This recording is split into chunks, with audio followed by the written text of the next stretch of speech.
Dear students, welcome to science and fun. So मेरे प्यारे प्यारे क्लास 12th के बच्चों जो इस साल बोर्ड एग्जाम देने वाले हैं, आप लोगों को मैं आज सिलेबस एक्सप्लेन कर देती हूँ फटाफट से। विद इन 5 मिनट सारी चीजें आपको क्लियर हो जाएंगी। सबसे पहले तो मैं ये कहूंगी कि सिलेबस में कुछ खास चेंज है नहीं, इनफैक्ट बिल्कुल भी चेंज नहीं है। मैं आपको एक ब्रीफ आइडिया सिलेबस का दे देती हूँ कि इस साल आपके सिलेबस में कौन कौन से चैप्टर्स इंक्लूडेड है और कौन कौन से चैप्टर्स नहीं है। So let's get started without wasting any much time. CBSE ने जो सिलेबस रिलीज किया है उसके हिसाब से हमारा 12th का सिलेबस स्टार्ट होता है फ्रॉम यूनिट 6, यानी कि रिप्रोडक्शन के यूनिट से। अब यूनिट 6 क्यों लिखा हुआ है? क्योंकि यूनिट 1 से लेके यूनिट 5 आप लोग क्लास 11th में पढ़ चुके होते हो और 12th में आप यूनिट 6 से लेकर 10 तक 5 यूनिट पढ़ते हो, 6, 7, 8, 9, 10। तो पहला यूनिट है आपका रिप्रोडक्शन। पहले रिप्रोडक्शन यूनिट में 4 चैप्टर्स हुआ करते थे। रिप्रोडक्शन इन ऑर्गेनिजम्स वाला जो चैप्टर है वो डिलीटेड है। पिछले साल भी डिलीटेड था, इस साल भी डिलीटेड है, सो नो चेंज। चैप्टर 2 से स्टार्ट करेंगे, sexual reproduction in flowering plants. उसके बाद चैप्टर 3 है ह्यूमन रिप्रोडक्शन और चैप्टर 4 है रिप्रोडक्टिव हेल्थ। इसके बाद हम लोग आ जाते हैं यूनिट 4 में, that is genetics and evolution. तो इसमें पहले भी 3 चैप्टर्स हुआ करते थे और अभी भी 3 चैप्टर्स है। Again no change at all. Principles of inheritance and variation is chapter number 5. Chapter number 6 is molecular basis of inheritance और chapter number 7 है evolution. So कोई चेंज नहीं है यहाँ पर भी। अब हम बात करेंगे यूनिट 8 यानी कि बायोलॉजी एंड ह्यूमन वेलफेयर के बारे में। तो इसमें पहले 3 चैप्टर्स हुआ करते थे, लेकिन उसमें से एक चैप्टर डिलीट हो चुका है, यानी कि चैप्टर 9 डिलीट हो चुका है। चैप्टर 8 है ह्यूमन हेल्थ एंड डिजीजेस और चैप्टर 10 है microbes in human welfare. Chapter 9 deleted है, पहले भी डिलीटेड था, अभी भी डिलीटेड है, so no change at all. फिर आ जाते हैं बच्चों हम लोग यूनिट 9 में, that is biotechnology and its application. पहले भी इसमें 2 चैप्टर हुआ करता था और अभी भी 2 चैप्टर है। कोई चेंज नहीं है सिलेबस में, it is as it is, जैसा पिछले साल था वैसा ही।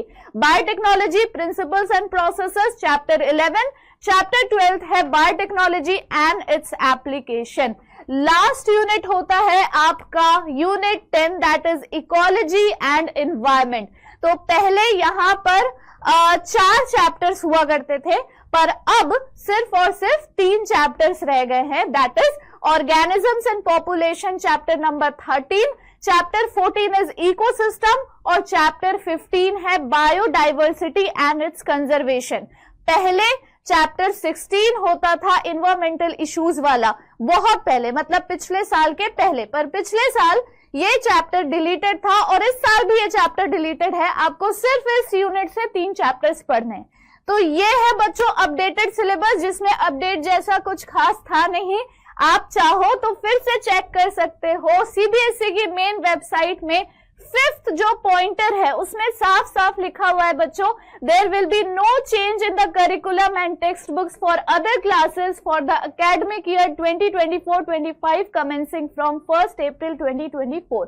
यानी कि there is no significant change जो आप पिछले साल और इस साल में ऑब्जर्व कर पाओ। So everything is as it is. चलो फाइनली मैं आपको एक चीज बता देती हूं, जितने भी बच्चे 9th में, 10th में, 11th में, 12th में किसी भी क्लास में एडमिशन लेना चाहते हैं, यानी कि हमारा बैच लेना चाहते हैं, उनके लिए एक गोल्डन अपॉर्चुनिटी है।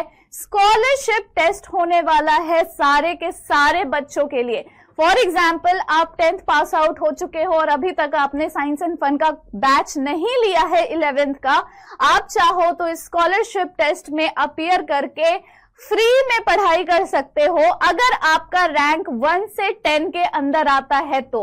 ये टेस्ट आपको संडे को देना है, 14th अप्रैल 7 PM, शार्प 7 PM 14th अप्रैल को स्टार्ट हो जाएगा आपका स्कॉलरशिप टेस्ट। और आपको करना क्या है, आपको 15 मिनट के अंदर 30 क्वेश्चंस जो कि बहुत ही जनरल क्वेश्चंस होंगे, जनरल पर्सपेक्टिव से बनाए गए क्वेश्चंस होंगे। 15 मिनट के अंदर 30 क्वेश्चंस अटेम्प्ट करने हैं। अगर आपका रैंक 1 से 10 के बीच आता है, आपको free of cost single batch मिलेगा 11th का, चाहे आप साइंस का टॉपर बैच लेना चाहो या फिर कॉमर्स का टॉपर बैच लेना चाहो। और अगर आपका रैंक 11 से 20 के बीच आता है तो आपको 50% फ्लैट 50% ऑफ मिल जाएगा बैच पे। सिर्फ और सिर्फ सिंगल बैच की बात कर रही हूं, कोई महापैक एंड ऑल दैट ये सब नहीं, सिर्फ सिंगल बैच। और अगर आप सिर्फ अटेम्प्ट करते हो स्कॉलरशिप टेस्ट को, चाहे आपका जितना भी रैंक आए, तो आपको 30% ऑफ का कूपन मिल जाएगा, जिससे आप एग्जिस्टिंग प्राइस में 30% ऑफ करवाकर अपना बैच खरीद सकते हो। एक बहुत ही इंटरेस्टिंग फैक्ट और बताती हूं आपको कि अभी लिमिटेड टाइम ऑफर चल रहा है, जिसमें फ्लैट 50% ऑफ चल रहा है सारे के सारे कोर्सेज में बच्चों। यानी कि अगर आप स्कॉलरशिप टेस्ट अटेम्प्ट करते हो तो आपको 50% ऑफ के बाद अगेन 30% मिल जाएगा। यानी कि oh my God, this is something incredible. तो इस मौके को बिल्कुल भी लूज नहीं करना है। तैयार हो जाइए अपने स्कॉलरशिप टेस्ट के लिए। थोड़ा सा भी अगर कंफ्यूजन है तो ऑलरेडी चैनल पर इससे रिलेटेड वीडियो आशु सर डाल चुके हैं, आप जाके वो चेकआउट कर लो ताकि आपको सारे टाइमिंग्स वगैरह सब कुछ अच्छे तरीके से समझ में आ जाए। So that is all for today guys. मिलते हैं हम लोग अगले सेशन में। Take care, thank you so much and bye bye.